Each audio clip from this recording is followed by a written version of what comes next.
Alright lads, welcome back to my channel. If you are new here, my name is Tom Harlock and I do not have an intro, but I do have it, with a capital I. And no, I don't mean incurable knob rot. I've read the rumours alright, you can calm down with your speculations. If you must know, I've had the plumbers in, and they've sorted out my rotten, dripping pipe.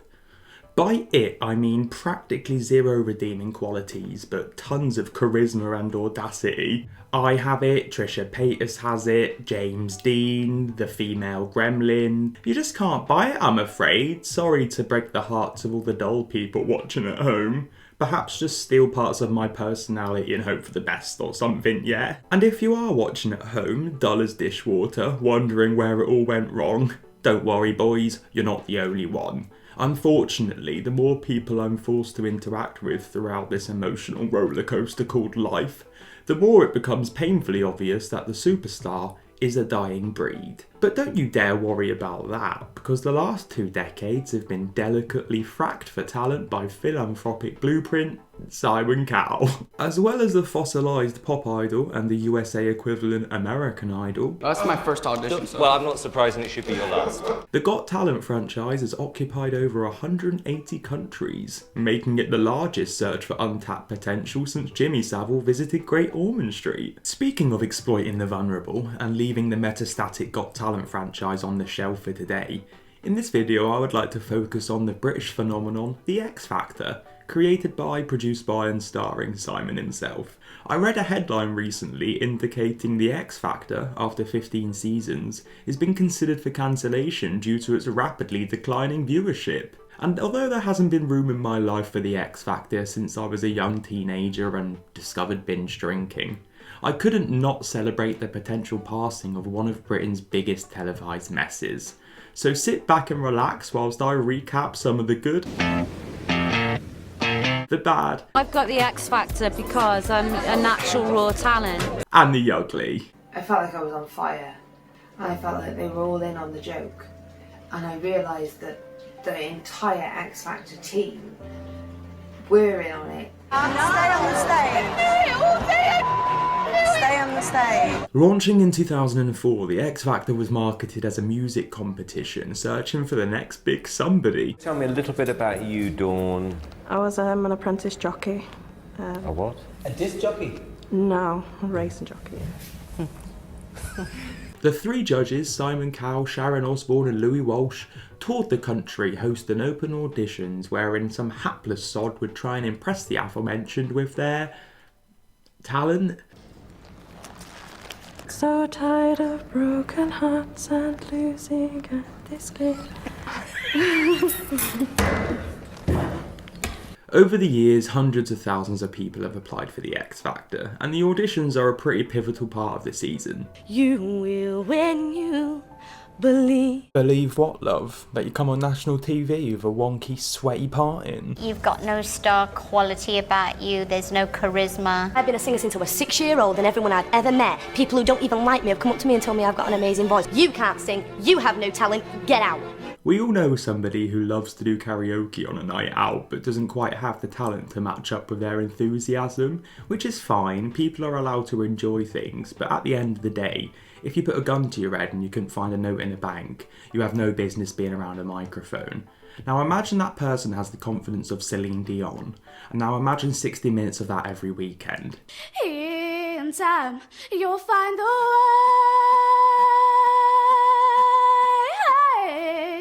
I think you need to find your way to some vocal lessons, darling. Maybe even Dignitas. And quickly the nation bound together to laugh at the desperation of strangers on the TV. Because haha, at least it wasn't us. What have we done to the world? Look what we've done.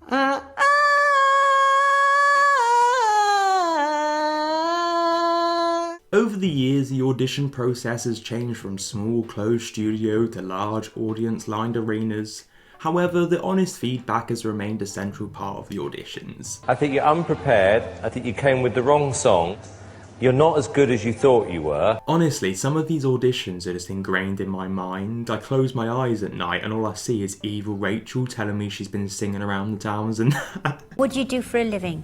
Nothing, I'm lazy at the moment. I've been singing all my life, all around the towns and everything. Ugh, no offence, darling, but if you're going around all these towns, surely one or two of them have an hairdressers. Perhaps a rehab? I'm not asking for much, I don't need an Olaplex treatment and a purity ring, but a bit of shampoo and a couple of dentist sticks might help the cause. Better than Madonna. You're better. Yeah, I think. Go on then. My sugar walls, oh, my sugar walls. It was good, wasn't it? Let's face it. No. Over the years, it's become pretty blatant that the more angry and outlandish you are at your audition, the more likely you are to be noticed. The truth of the matter is, you and you know you and that is the truth of the matter. But even if you were alright at singing, if you didn't have the dramatic sob story to match, you weren't getting nowhere. I've got a song I wrote for my brother, who passed away when I was only young.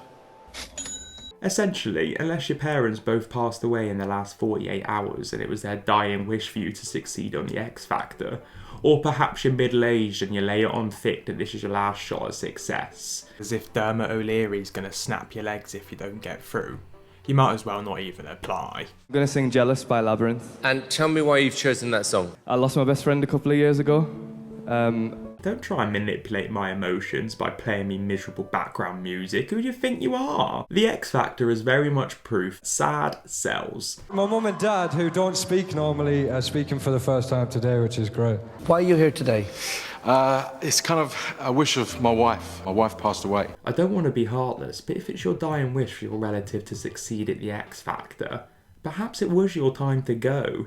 Doesn't seem like you had much else going on. If you've ever watched an X Factor cringe compilation, you may recognise Zoe Alexander, who is often branded as the most aggressive contestant of all time due to her Pink tribute act in 2011. My name's Zoe. Zoe what? Zoe Alexander. I'm a Pink tribute artist. Zoe Alexander recently uploaded a YouTube video describing the treatment she received during her audition process. I sent a video in online, like those people do, and then I got a phone call. Zoe's video and her story of what happened on the day proves something that most of us hopefully have known for a long time. Every TV show is made for entertainment purposes, with TV talent shows often being some of the worst offenders for fabricating shit. I had to email them 5 songs that I wanted to sing on the day. Because if you weren't aware, the audition process for TV shows such as The X Factor is, shock horror, a process. Within hours, he'd rung me back. They wanted me to sing a Pink song. So what are you hoping to get out of today? I'm hoping to get a bit of an identity. They'd love it if I sang a Pink song. It'd go down so well if I sang a Pink song. And so I agreed. What are you going to sing? I'm going to sing So What by Pink. Pink, okay. Off you go. It blows my mind that people can see the X Factor cringe compilations on YouTube with millions of views and not think twice that these people are being exploited in some way whatsoever. Sorry, it's a no for now. You told me to sing a Pink song. I didn't want to sing a Pink song. I wanted to be me. It was your audition and you messed up. I'm sorry.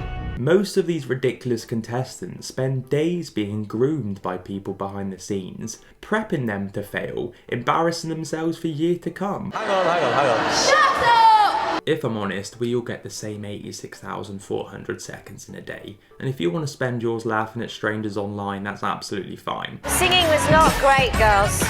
Who are you? It's just another example of the exploitation of the general public for the benefit of a big rich weirdo, all under the false pretense of becoming a star. Because a false pretense is all that the X Factor is. Usually it's pretty clear from the offset who's the fan favourites, but with the X Factor it's not as simple as being talented and then winning. You have to fit the show's narrative, you have to have a success story, you need to go on a plain Jane and become a massive sexy swan by the end of it. The transformation is the most exciting part of the X Factor. The fact that absolutely anybody can be somebody, as long as you're willing to get on a stage and embarrass yourself for millions of people to laugh at every week. But unfortunately, nobody wants their pop stars to be dull. No one wants 30-year-old Sharon who works in Warren's Bakery to become the next Beyonce Beyonce. Even if you win the X Factor, you're not going to have doors of success swinging open for you. Alexandra Burke, Leona Lewis, Joe McElderry, Matt Cardle. Do those names ring any bells? Probably not, because they're all giant flops. I mean, no offence, but who the fuck is Steve Brookstein? It says a lot that the most successful one is Little Mix. Sorry gals, but it has to be said, doesn't it? Winning the X Factor has never guaranteed a successful career in the music industry. At most, you might get a Christmas #1 and a good selling album. But after that, the label holds on to you for 5 years until your contract runs out, by which time you're not relevant anymore, no one gives a toss who you are or what your music's about, and you've not been able to do fuck all because for 5 years you've had your hands tied behind your back by a record label that doesn't trust you enough to even sell a single. They had me for my next 5 albums, was the contract from X Factor. They forced me to make a cover album, and in the meeting it was just so soul-destroying. Like, my heart broke, and in that moment I realised that no one cares. From marketing to radio play to video budget, the music industry is a big old pyramid that starts with a contract being signed. Contractually, they let you go, you can't leave, so all your work dries up, like all the hype dies down, and then at the end of that they drop you basically, so you ain't making no money without them. It's often said that not winning the X Factor is the real prize, and 2011's One Direction is a good example of this. That's what's going on. Nothing's fine, I'm torn. Back in the day, 5 young lads, 3 with talent and 2 to make the numbers up, auditioned for the X Factor as soloists. But little did they know they were to be grouped together as a band in the boot camp stages and eventually become one of the biggest British groups since the Beatles. Even if you don't win the X Factor, you're likely to be offered a record contract via Simon Cowell's music label Psycho. And not only do you get given a record contract, you also get given lawyers and management. It's known within the fandom that One Direction was treated horrifically by their representation, Modest Management. Obviously our management over here, Modest, thank you guys as well. Rumours include the lads not being able to wear certain outfits or have certain relationships out in the public eye for fear of their boy band status being tainted. The X Factor has been covered in controversy since day one, from rumours of vote fixing to Louis Walsh slapping Scary Spice's arse. The X Factor used to have a lot of capital in terms of the UK Top 40, and it used to be pretty predictable that the X Factor winner every year would take the UK Christmas #1, but the tide seemed to change at the end of the noughties when Joe McElderry failed to hit #1 due to public backlash. There was a big campaign to get Rage Against the Machines Killing in the Name of to #1 instead, and it worked, absolutely buzzing.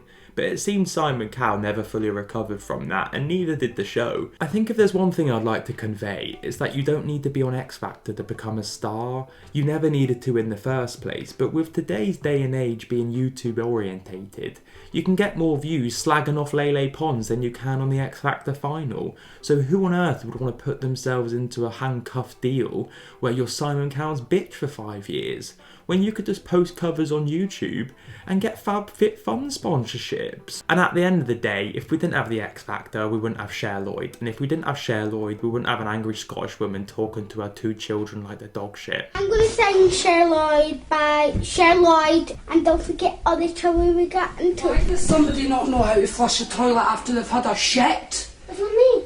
Well, it was fucking one of yous. Disgusting! And on that note, I think that's all the time I've got for today's video, but I hope you did enjoy it. Let me know down below in the comments if you would ever audition for the X Factor. Would you embarrass yourself on television? You couldn't do much more than Louis, could you? Let's be honest. Oh, it's what you do to me. Find the note, boy, find the note. Let me know down below in the comments if you would ever audition for the X Factor, and if so, what song would you pick? I would like to go on that big fat X, look Simon Cowell directly in the eye and then piss myself. Just keep pissing until I get pushed off stage by Cheryl Cole. Why I pet? Thanks for watching this video, I really appreciate it. Make sure to leave me a thumbs up if you did enjoy it and subscribe for more videos like this. I know I posted a video 2 weeks ago that got removed within a couple of days, and that's because of copyright reasons. The TV show that I made a video on hasn't been relevant in years, and I put more eyes on it than has seen it in decades, so I can't believe they had the fucking audacity if I'm honest, but you roll with the punches, don't you? Thanks for watching, I really appreciate it. I'll see you on the next one, bye bye.